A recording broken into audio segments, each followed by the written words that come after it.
আসসালামু আলাইকুম বন্ধুরা, আমি রাকিব রায়হান। আজকে এমন একটা গল্প নিয়ে হাজির হলাম যেখানে সম্পূর্ণ জাপানের উপরে ভয়ঙ্কর জম্বিরা হামলা করেছিল। সবাই যেখানে নিজেদের প্রাণ বাঁচানোর জন্য মরিয়া হয়ে ভয়ে দিন কাটাচ্ছিল, সেখানে একজন মাত্র ছেলে জম্বিদের হামলায় সব থেকে বেশি খুশি হয়েছিল। তো কেন সেই ছেলে এত খুশি হলো, আর সে কি জম্বিদের হাত থেকে বাঁচতে পেরেছিল? চলুন এইসব প্রশ্নের জবাব আজকে খোঁজা যাক। তো গল্পের শুরুতে আমরা আকিরা নামের একটা ছেলেকে জাপানের একটা বিল্ডিংয়ের ভেতরে প্রাণ বাঁচানোর জন্য দৌড়ে পালাতে দেখি, কারণ তার পেছনে শত শত জম্বি তাকে মারার জন্য ছুটে চলেছিল। তো এখন এইসব কিছু ঘটলো কিভাবে সেটা দেখানোর জন্য আমাদের 1 বছর আগের ঘটনা দেখানো হয়, যেখানে আকিরা নামের এই ছেলেটা আজকে তার স্বপ্নের চাকরিতে জয়েন করার জন্য অফিসের দিকে যাচ্ছিল। পথিমধ্যে সে তার প্রতিবেশীদের খোঁজ খবর নিয়ে সরাসরি অফিসে চলে যায়। সেখানে আকিরার সাথে তার বস হারুকির পরিচয় হয়। আকিরা প্রথম দিন অফিসে এসে প্রচণ্ড খুশি হয়ে গিয়েছিল, কারণ তার অফিসের সবাই তার সাথে অনেক বন্ধুত্বপূর্ণ ছিল। শুধু তাই নয়, অফিসের প্রথম দিনই ইউকি নামের একটা মেয়ের সাথে আকিরার বন্ধুত্ব হয়ে যায়। এত ভালো একটা অফিস পেয়ে আকিরা প্রচণ্ড খুশি হয়ে গিয়েছিল। এরপর সন্ধেবেলাতে আকিরার বস হারুকি তাদের সবাইকে নিয়ে একটা পার্টির আয়োজন করে, কিন্তু পার্টি শেষ করে বাড়িতে যাবার আগেই হারুকি তাদের সবাইকে দিয়ে এই মধ্যরাতেই আবারও অফিসের কাজ শুরু করে দেয়। চাকরির প্রথম দিনেই এত বেশি সময় ধরে ওভারটাইম করার কারণে আকিরা অনেক ক্লান্ত হয়ে গিয়েছিল। ক্লান্ত শরীরে বাড়িতে ফিরে প্রথম দিনের কাজ শেষে কোনো রকমে ঘুমিয়ে পরদিন থেকে আবারও রেগুলার সেই ভয়ঙ্কর পরিশ্রমের কাজ করতে হচ্ছিল আকিরাকে। সে একটানা কয়েক সপ্তাহ কাজ করার পরে আজকে ছুটির দিনে তার বন্ধু ইমনের সাথে গিয়ে দেখা করে এবং তারা দুজনে বসে বসে মদ্যপান করে এবং নিজেদের মনের দুঃখ একে অপরের সাথে শেয়ার করতে থাকে। কিন্তু এইসব গল্প করতে করতে ছোটবেলায় স্কুলের হ্যান্ডবল খেলার সময় ইমনের করা একটা ভুলের কথা বলার সাথে সাথে ইমনের সাথে আকিরার হাতাহাতি শুরু হয়ে যায় এবং ফাইনালি তারা দুই বন্ধু একে অপরের সাথে কথাবার্তা বন্ধ করে দিয়ে সেখান থেকে চলে যায়। এভাবে পরদিন আবারও অফিস শুরু হয়ে যায়, আর আকিরা একটানা কয়েক মাস অফিসে বসের ঝাড়ি খেয়ে ওভারটাইম কাজ করে প্রচণ্ড ক্লান্ত হয়ে গিয়েছিল। সে এখন বাড়িতে এসে এতটাই হতাশ হয়ে গিয়েছিল যে সে তার স্বপ্নের চাকরিটা ছেড়ে দেবে বলে সিদ্ধান্ত নিয়েছিল। কিন্তু তবুও বসের ঝাড়ি খাবার ভয়ে পরদিন সকালে আবারও আকিরা বেরিয়ে পড়ে সেই কষ্টের কাজ করার জন্য। কিন্তু আজকেই ঘটে বিশাল বিপত্তি, কারণ সে যখন ঘর থেকে বেরিয়েছিল তখনই তার চারপাশে শত শত রাক্ষসের জম্বি সে দেখতে পায়। সেই জম্বিগুলো তাকে মারার জন্য এই বিল্ডিংয়ের ভেতরে ধাওয়া করতে থাকে, আর আকিরা যেন নিজের চোখকেই বিশ্বাস করতে পারছিল না। কিন্তু সে প্রাণ বাঁচানোর জন্য দৌড়াতে দৌড়াতে সেই বিল্ডিংয়ের ছাদের এক পাশে নিরাপদ একটা জায়গাতে চলে আসে। আর এখানে এসে আকিরা দেখতে পায় সম্পূর্ণ শহরটাই ধ্বংসস্তূপে পরিণত হয়ে গেছে। এই সব কিছু দেখে প্রথম সে ভয় পেয়ে গেলেও মুহূর্তের মধ্যেই সে প্রচণ্ড খুশি হয়ে যায়, কারণ জম্বিরা হামলা করে দেবার কারণে আজকে থেকে তাকে আর অফিসে যেতে হবে না। প্রচণ্ড খুশিতে সে ছাদের উপরে বেশ কিছুক্ষণ নাচানাচি করে এবং রেস্ট করে, কিন্তু কিছুক্ষণের মধ্যে তার বান্ধবী ইউকির কথা মনে পড়ে যায়, আর সে ভাবতে থাকে যে ইউকি কেমন আছে। এই সুযোগে আকিরা মিস ইউকিকে বাঁচানোর জন্য যখন পাইপ বেয়ে বিল্ডিংয়ের নিচে নামছিল, তখনই সে তার বিল্ডিংয়ে এক দম্পতির দেখা পায় যারা জম্বিদের ভয়ে বাইরে বের হতে পারছিল না। তাই আকিরা তাদের জন্য খাবার আনবে বলে কথা দিয়ে রাস্তায় বেরিয়ে পড়ে। রাস্তায় একটা সাইকেল নিয়ে সে যখন এগিয়ে যাচ্ছিল তখনই তার পেছনে শত শত জম্বি তার উপরে হামলা করে দেবার চেষ্টা করছিল, কিন্তু কোনোভাবেই তারা আকিরাকে ধরতে পারছিল না। তো যাই হোক, আকিরা মিস ইউকির বাড়িতে ফাইনালি পৌঁছে যায়, কিন্তু সেখানে গিয়ে সে দেখতে পায় মেয়েটা তার অফিসের বসের সাথে একই ঘরে অবস্থান করছিল। শুধু তাই নয়, তার ঘরের ভিতরে থাকা সেই বস এখন জম্বিতে পরিণত হয়ে গিয়েছিল। আকিরা এটা দেখে প্রচণ্ড কষ্ট পায়, কারণ সে এই মেয়েটাকে ভালোবেসে ফেলেছিল। তো যাই হোক, আকিরা ফাইনালি তার প্রিয় মানুষটাকে বাঁচানোর জন্য সেই জম্বির সাথে লড়াই শুরু করে দেয় এবং এক পর্যায়ে জম্বিকে মারতে পারলেও ছেলেটা দেখতে পায় যে তার প্রিয় মেয়েটা সেই জম্বির হামলায় আহত হয়ে নিজেও জম্বি হয়ে গেছে। এখন ইউকি আকিরাকে মারার জন্য তার উপরে হামলা করে দেয়। এখন নিজের প্রাণ বাঁচানোর জন্য আকিরা কোনো রকমে ইউকিকে সেই ঘরের ভেতরে বন্দি করে রেখে নিজের বাড়িতে ফিরে আসে। কিন্তু ততক্ষণে সেই বিল্ডিংয়ে থাকা স্বামী স্ত্রী দুজনেই জম্বিদের হামলায় মারা গিয়েছিল। আর এইসব কিছু দেখে প্রচণ্ড কষ্টে হতাশ হয়ে আকিরা নিজের ঘরে এসে কান্নাকাটি করতে থাকে, কারণ সে মিস ইউকিকে অনেক ভালোবাসত। কিন্তু কিছুক্ষণের মধ্যেই আকিরা নিজেকে শক্ত করে নিয়ে একটা ডায়েরিতে নিজের মনের ইচ্ছেগুলোর কথা লিখতে শুরু করে দেয়, কারণ সে এখন এই ধ্বংসপ্রায় পৃথিবীতে নিজের মনের সকল ইচ্ছেগুলো পূরণ করবে বলে সিদ্ধান্ত নেয়। সারা রাত মনের সকল ইচ্ছেগুলো লেখার পরে পরদিন সকাল থেকে আকিরা নিজের মনের মতো করে তার ঘরবাড়ি সাজিয়ে নেয়, নিজের ইচ্ছে মতো খাবার দাবার সব সুপার শপ থেকে চুরি করে আনতে থাকে। শুধু তাই নয়, এভাবে মজা করতে করতে সে 5টা দিন কাটিয়ে দেয়। ততদিনে তার ডায়েরিতে লেখা বেশ কয়েকটা ইচ্ছে পূরণ হয়ে গিয়েছিল। কিন্তু সেদিন দুপুরে আকিরা একটা স্টেক তৈরি করে খাওয়ার সময় সে খেয়াল করে তার কাছে সস শেষ হয়ে গেছে। তাই সে সস নেবার জন্য স্থানীয় একটা সুপার শপে গেলে সেখানে তার উপরে হেলমেট পরা একটা মেয়ে এসে হামলা করে দেয়। কিন্তু মেয়েটা যখন দেখতে পায় আকিরা একজন সুস্থ সবল মানুষ ছিল, তাই সে আকিরাকে না মেরে বরং কয়েকটা জম্বির হাত থেকে আকিরাকে বাঁচিয়ে নেয়। যেটা দেখে আকিরা মেয়েটার সাথে পরিচিত হতে চাইলেও মেয়েটা তার সাথে কোনো কথাবার্তা না বলেই নিজের মতো চলে যায়। হতাশ হয়ে আকিরা আবারও নিজের বাড়িতে ফিরে আসে। আর আজকে রাতে আকিরা তার বন্ধু ইমনের কথা প্রচণ্ড মনে করতে থাকে, কারণ শেষবার তারা একে অপরের সাথে ঝগড়া করেছিল। তাই আকিরার মনের আরেকটা ইচ্ছে ছিল যে সে তার বন্ধুর কাছে গিয়ে ক্ষমা চেয়ে নেবে। তাই সে তার বন্ধু ইমনকে এক্ষুনি ফোন করে। আর সৌভাগ্যবশত ইমন তখনও একটা হোটেল রুমে কোনো রকমে নিজেকে বাঁচিয়ে রেখেছিল। আকিরা প্রথমে তার কাছে ক্ষমা চেয়ে নেয়, আর তারপর তাকে কথা দেয় যে বন্ধু, আমি তোকে অবশ্যই বাঁচাতে আসব। তাই যথারীতি পরদিন সকালে আকিরা একটা বাইক নিয়ে বেরিয়ে পড়ে তার বন্ধুকে বাঁচানোর জন্য। পথিমধ্যে শত শত জম্বিদের বাধা পেরিয়ে আকিরা ফাইনালি তার বন্ধুর হোটেল রুমে চলে আসে। আকিরাকে দেখে তার বন্ধু প্রচণ্ড খুশি হয়ে যায়, কিন্তু তখনই তাদের পেছনে শত শত জম্বি চলে আসে তাদেরকে মারার জন্য। যেটা দেখে দুই বন্ধুই এই হোটেলের ভেতর থেকে প্রাণ বাঁচানোর জন্য দৌড়ে পালিয়ে যেতে থাকে। আর ফাইনালি তারা পালিয়ে একটা রেস্টুরেন্টে চলে আসে, যেখানে তারা দুজনেই জাপানের সব থেকে দামি দামি খাবারগুলো খেতে থাকে। আর তারপর তারা একে অপরের সাথে মদ্যপান করতে করতে ইমন আকিরার লেখা তার মনের সকল ইচ্ছেগুলো পড়তে থাকে, যেগুলো দেখে ইমন মনে মনে হাসতে থাকে। কিন্তু তবুও এমন ভয়ঙ্কর পরিস্থিতিতে বেঁচে থাকার জন্য এমন ইচ্ছেগুলোই জীবন বাঁচিয়ে রাখার একটা উৎস ছিল। কিন্তু গল্প করার এক পর্যায়ে আকিরার মনে হতে থাকে যে সে এখন জম্বিদের কাছ থেকে মানুষদেরকে বাঁচিয়ে নিতে পারলে অনেক মানসিক শান্তি পাচ্ছিল। তাই সে মানুষের কাছে সুপারহিরো হবার জন্য অনেক মানুষকে জম্বিদের কাছ থেকে বাঁচানোর সিদ্ধান্ত নেয়। কিন্তু এই কাজটা করার জন্য তাদের কিছুটা প্রস্তুতির দরকার ছিল।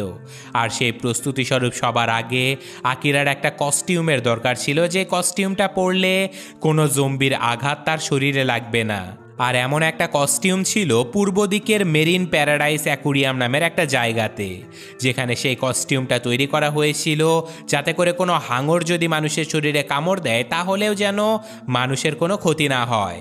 তাই পরদিনই তারা সেই কস্টিউমটা নেবার জন্য রাস্তায় বেরিয়ে পড়ে।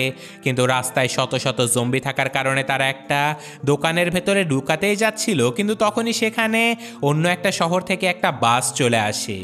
যে বাসের ভেতর থেকে অনেক জীবিত মানুষ বেরিয়ে আসে, আর তারা হঠাৎ করে জম্বিদের সামনে চলে আসার কারণে জম্বিরাও এলোপাথারিভাবে মানুষগুলোর উপরে হামলা করে দিয়েছিল।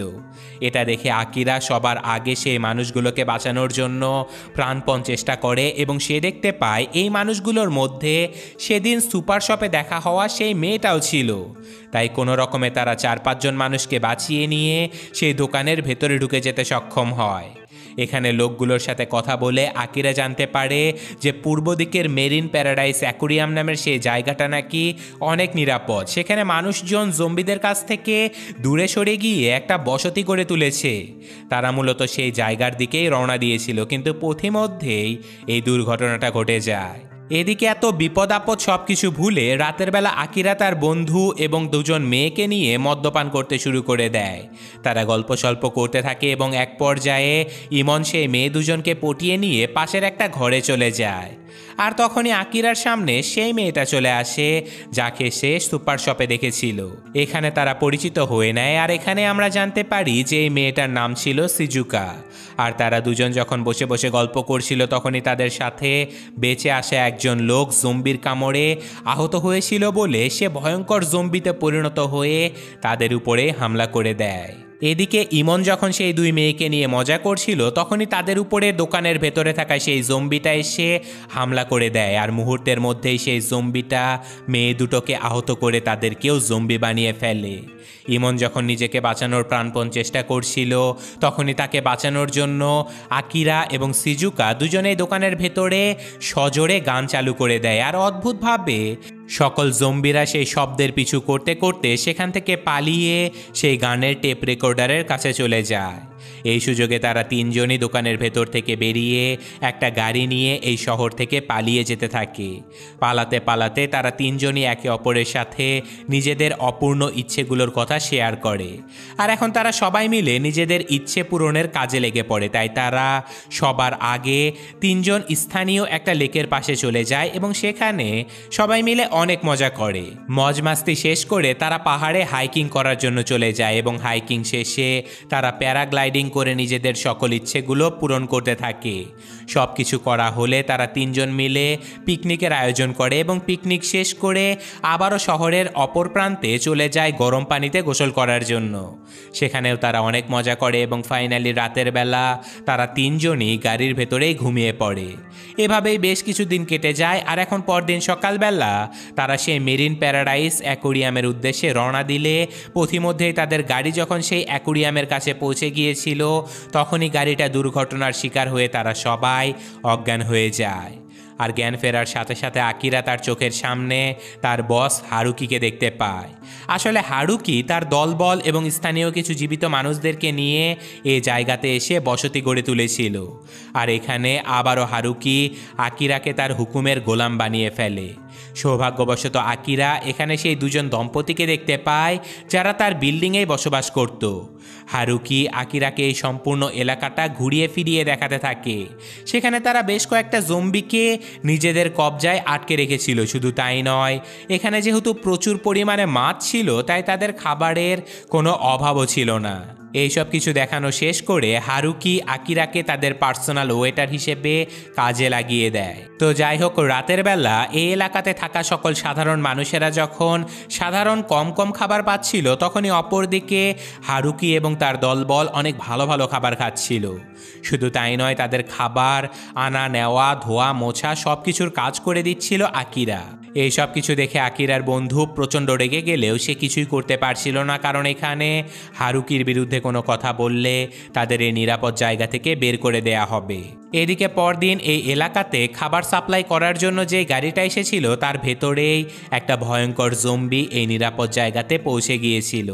মুহূর্তের মধ্যেই সেই জম্বি এক এক করে স্বাভাবিক মানুষগুলোর উপরে হামলা করে দিতে থাকে আর প্রত্যেকটা মানুষ জম্বির হামলায় আহত হয়ে তারাও জম্বি হয়ে যেতে শুরু করে, যেই কারণে খুব অল্প সময়ের মধ্যে এই সম্পূর্ণ নিরাপদ জায়গাটা জম্বিদের অভয়ারণ্য হয়ে যায়। শত শত জম্বি মারা গিয়ে অ্যাকোরিয়ামের ভেতরে পড়ে যায় আর সেই মৃত জম্বিগুলোকে আবার হাঙর মাছ খেয়ে ফেলে। এদিকে নিরাপদে বিল্ডিংয়ের অপর পার্শ্বে আকিরা এবং তার দুই বন্ধু একে অপরের সাথে গল্প করছিল, যেখানে ইমন তার বন্ধু আকিরাকে বলতে থাকে যে চল এখান থেকে আমরা চলে যাই, এখানে আবারও সেই ধরাবাঁধা জীবনযাপন করে বন্দি থাকার কোনো মানেই হয় না। আমরা তিনজন এভাবেই ঘুরে বেড়াবো আর নিজেদের মনের সকল ইচ্ছেগুলো পূরণ করে ফেলবো। কিন্তু অদ্ভুতভাবে আকিরা তার বসের যেন হাতের পুতুল হয়ে গিয়েছিল। সে তার বসের ভাবমূর্তি দেখে ভয় পেয়ে বলে দেয় যে না বন্ধু, আমি যেতে পারবো না, বাঁচতে হলে আমাদের এখানেই থাকতে হবে। এটা বলে আকিরা আবারও তার কাজে লেগে পড়ে আর এখন বরাবরের মতোই তার বস তার উপরে অনেক রাগারাগি করে। এইসব কিছু দেখে ফাইনালি সিজুকা আকিরার কাছে এসে বলতে থাকে যে তুমি কি পাগল হয়ে গেছো আকিরা? তুমি আমাদেরকে স্বাধীনভাবে বাঁচতে শিখিয়ে এখন নিজেই পরাধীন পরগাছার মতো বাঁচতে শুরু করে দিয়েছো। তোমার খাতায় লেখা তোমার ইচ্ছেগুলোর কি হবে? তোমার ইচ্ছেগুলো কি তুমি পূরণ করবে না? এইসব কথা শুনে হারুকি আকিরার খাতায় লেখা সেই ইচ্ছেগুলো দেখে হাসাহাসি করতে থাকে। শুধু তাই নয়, সে তার খাতাটা মাটিতেও ফেলে দেয়, যেটা দেখে ফাইনালি আকিরা আবারও স্বাভাবিকভাবে বাঁচার জন্য উন্মুখ হয়ে ওঠে। সে সে তার ডায়েরিটা তুলে নিয়ে তার বসকে বলে দেয় যে বস, আমি এই মুহূর্ত থেকে আমার কাজ ছেড়ে দিচ্ছি, আমি এই জায়গা ছেড়ে দিচ্ছি, আমি এখান থেকে চলে যাব। কিন্তু তখনই তারা বুঝতে পারে যে এই জায়গাতে জম্বিরা হামলা করে দিয়েছে। এইসব দেখে চারপাশে মানুষজনেরা ভয়ঙ্কর দৌড়াদৌড়ি শুরু করে দেয়। আর এত কিছুর মধ্যেও আকিরা তার সামনে থাকা বেশ কয়েকজন লোককে বাঁচিয়ে নিয়ে একটা নিরাপদ জায়গাতে চলে আসে। কিন্তু এমন হামলা দেখে সবার আগে পালিয়ে গিয়েছিল এই জায়গার লিডার মিস্টার হারুকি। হারুকির এমন কাপুরুষের মতো কাজ দেখে ইমন রেগে মেগে তাকে ধরে বলতে থাকে যে তুই তো নিজেকে বস মনে করিস, তাহলে নিজের কর্মচারীদেরকে এমন বিপদে ফেলে রেখে পালিয়ে গেলি কেন? এইসব কথাবার্তা বলতে না বলতেই পানির ভেতর থেকে একটা হাঙর মাছ লাফিয়ে ডাঙায় চলে আসে। প্রথমে তারা ভয় পেয়ে গেলেও ধীরে ধীরে সেই হাঙরের পেটের ভেতর থেকে মানুষের মতো পা বেরিয়ে আসতে থাকে, যেটা দেখে তারা আরও বেশি ভয় পেয়ে যায়। অর্থাৎ এই হাঙরটাও জম্বিতে পরিণত হয়ে গেছে। এই ভয়ঙ্কর হাঙরের কাছ থেকে বাঁচার জন্য তারা সবাই দৌড়ে পালিয়ে যেতে থাকে। আর সৌভাগ্যবশত আকিরা বেশ কয়েকজনকে নিয়ে পালিয়ে যেতে সক্ষম হলেও তার বস মিস্টার হারুকি একটা গাড়ির পেছনে লুকিয়ে পড়ে, যেখানে তার সামনে ছিল ভয়ঙ্কর সেই জম্বি শার্ক। এটা বুঝতে পেরে নিরাপদে থাকা আকিরা বেশ কিছুক্ষণ চিন্তা ভাবনা করে বলতে থাকে যে আমার ইচ্ছে ছিল আমি সবাইকে বাঁচাবো, তাহলে আমি আমার বসকে কেন বাঁচাতে যাচ্ছি না? যেটা শুনে আকিরার বন্ধু তাকে বলতে থাকে যে ওই লোকটা তোর জীবন নষ্ট করে দিচ্ছিল, ওই লোকটার জন্য তুই স্বাধীন জীবন পাচ্ছিলি না, আর আজকে ওই লোকটার জন্য তুই নিজের জীবনটাকে বিপদে ফেলবি। আকিরা বলে যে সুপার হিরোরা কখনোই মানুষকে বাঁচানোর আগে এত চিন্তা ভাবনা করে না। তাই ফাইনালি আকিরার বন্ধু তার সেই স্পেশাল হাঙরের কস্টিউমটা নিয়ে এসে দেয়, যেটা পরে আকিরা তার বসকে বাঁচানোর জন্য সেই হাঙরের সাথে লড়াই করতে চলে যায়। আকিরা যখন সেই রাক্ষসে হাঙরের সাথে লড়াই করছিল, তখনই অপরদিকে শত শত জম্বিরা সেখানে এসে তাদের উপরে হামলা করে দেয়। আবারও আকিরার বস সেখান থেকে পালিয়ে গেলেও আকিরাকে বাঁচানোর জন্য সেখানে তার বন্ধু একটা গাড়ি নিয়ে এসে সেই হাঙরটাকে আটকে দেয়। আকিরা এক এক করে জম্বিদেরকে মারতে থাকে, আর অপরদিকে ইমন সেই রাক্ষসে হাঙরটাকে মারতে গিয়ে সে নিজেই ফেঁসে যায়। তবে সৌভাগ্যবশত কোনো রকমে ইমন পালিয়ে বাঁচতে সক্ষম হয়, আর সেই হাঙরটাকেও সে একটা দেয়ালের ভেতরে আটকে দেয়। কিন্তু বেচারা আকিরাকে বাঁচানোর জন্য এবার সিজুকা চলে আসে তার দু হাতে দুটো মাইক নিয়ে। সে মাইকে জোরে গান চালু করে দিয়ে সকল জম্বিগুলোকে সিজুকার দিকে আকর্ষিত করে ফেলে, যেটা দেখে জম্বিগুলো সিজুকার দিকে হামলা করে দিলে সে জম্বিগুলোকে কৌশলে সব পানির ভেতরে ফেলে দিতে থাকে। ফাইনালি সব কিছু শান্ত হয়ে যাবার পরে আকিরার বস বেরিয়ে এসে তাকে বলে যে আমি তোর উপরে অনেক গর্বিত আকিরা, তুই অনেক ভালো কাজ করতে পারিস, আজকে থেকে তুই আমার ম্যানেজার হয়ে যা। এসব কথা বলতে না বলতে সে হাঙরটা এসে হারুকির উপরে হামলা করে তাকে অনেক দূরে ফেলে দেয়, যেটা দেখে আকিরা আবারও সেই জম্বি শার্কের সাথে মারামারি করতে শুরু করে দেয়। তবে এত বিশাল বড় একটা রাক্ষসে হাঙরের সাথে আকিরা কোনোভাবেই পেরে উঠছিল না, যেটা দেখে সিজুকা একটা বুদ্ধি বের করে এবং সে বেশ কয়েকটা ব্যাটারির মাধ্যমে এমন একটা যন্ত্র তৈরি করে যে যন্ত্রটা দিয়ে শার্কের নাকে একটা আঘাত করলে ইলেকট্রিক শকের কারণে শার্কটা মারা যাবে। তাই ফাইনালি বেশ কিছু সময় পার হয়ে যাবার পরে সিজুকা সেই শকিং যন্ত্রটা তৈরি করে ফেলতে সক্ষম হয়। আর এবার আকিরার বন্ধু আকিরার দিকে সেই যন্ত্রটা ছুঁড়ে মারতে আকিরা সেটাকে ধরে সরাসরি হাঙরের নাকে একটা আঘাত করে, যার কারণে হাঙরটা ভয়ঙ্কর ইলেকট্রিক শকের আঘাতে সেখানে মারা যায়। ফাইনালি সবাই এ যাত্রায় জম্বিদের হাত থেকে বেঁচে যায়। তবে বেঁচে যাবার পরে এই নিরাপদ জায়গা ছেড়ে সবাই এখন নিজেদের মতো বেরিয়ে যাবার সিদ্ধান্ত নেয়, যেটা দেখে তাদের বস হারুকি বলতে থাকে যে তোরা এভাবে যেতে পারিস না, আমি না থাকলে তোরা কেউ বাঁচতে পারবি না। কিন্তু স্থানীয় সকল লোকেরা বলতে থাকে যে তুমি তো বিপদের সময় পালিয়ে গিয়েছিলে, কিন্তু আকিরা আমাদের সবাইকে বাঁচিয়েছে, ও আমাদের সবাইকে স্বাধীনভাবে বাঁচতে শিখিয়েছে, আমরা এখন নিজেদের রাস্তা নিজেরাই দেখে নেব। এটা বলে এক এক করে এই নিরাপদ জায়গাতে থাকা সকল লোকেরা নিজেদের রাস্তায় বেরিয়ে চলে যায়। তবে যাবার আগে সবাই আকিরাকে অন্তর থেকে অনেক ধন্যবাদ জানায়। তবে সবার শেষে আকিরা যখন তার বন্ধুদেরকে নিয়ে সেখান থেকে চলে যাচ্ছিল, তখনই তার বস আবারও তাকে বলে যে তোরা এখানে থেকে যা আকিরা, আমি তোকে এই জায়গার অর্ধেক মালিক বানিয়ে দেব। কিন্তু আকিরা তার বসকে বলে যে বস তুমি চাইলে আমাদের সাথে যেতে পারো, কিন্তু আমি এখন আর এক মুহূর্ত এখানে থাকবো না। তবে আকিরার বস কোনো অবস্থাতেই এই জায়গা ছেড়ে যেতে চাচ্ছিল না। তাই ফাইনালি আকিরা তার বন্ধুদেরকে নিয়ে স্বাধীন একটা জীবনের উদ্দেশ্যে আবারও পথ চলতে শুরু করে দেয়। তবে যাবার সময় এবারও আকিরার ইচ্ছেগুলোর সাথে তার বন্ধুরাও নিজেদের ইচ্ছেগুলো খাতায় লিখে ফেলে, অর্থাৎ তারা এখন সবাই মিলে নিজেদের ইচ্ছে পূরণের যাত্রায় বেরিয়ে পড়েছিল। আর এই ঘটনার সাথে সাথে আজকের এই গল্পটা শেষ হয়ে যায়। তো কেমন লাগলো গল্পটা কমেন্টে জানাবেন। আসলে আমি অনেক ঝামেলার কারণে ভিডিও ঠিকমতো দিতে পারতেছি না। আশা করি এখন থেকে রেগুলার ভিডিও দিতে পারবো। আপনারা সবাই পাশেই থাকবেন। আমি আজকের মতো বিদায় নিচ্ছি। আল্লাহ হাফেজ।